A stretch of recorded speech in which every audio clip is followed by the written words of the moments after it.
सांगर से खबर शामिल करते हैं। Power of Pakistan news agency के रिपोर्टर मंठार अली रिंद के मुताबिक अल खिदमत फाउंडेशन सांगर के तहत आगोश की मावनत से 200 से जायद बारिश मुतासरीन गरीब मर्द खवातीन में बिस्तर, रजाई और दीगर अशिया सांगर स्टेडियम ग्राउंड में तकसीम की गई। इस मौके पर अल खिदमत फाउंडेशन सांगर के सदर मोहम्मद रशीद राजपूत, जमाते इस्लामी के ज़हीर बाबर जतोई, मुकेश कुमार, समाजी रहनुमा सगीर राजपूत, गुल मोहम्मद सोलंगी दीगर ने खिताब करते हुए कहा कि अल खिदमत जमात इस्लामी बिला इम्तियाज रंगो नस्ल अल्लाह की रजा की खातिर गुरबा की मदद कर रही है।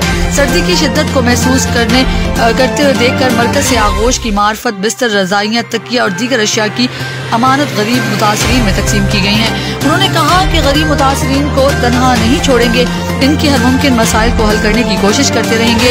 हुकूमत इनके मसाइल हल करने में नाकाम हो चुकी है। अल खिदमत की टीम को खिराज तहसीन पेश किया। गरीब मर्द खवातीन ने खुशी का इजहार करते हुए कहा कि मुल्क की वाहिद फलाही इदारा जो गरीबों की मदद कर रहा है।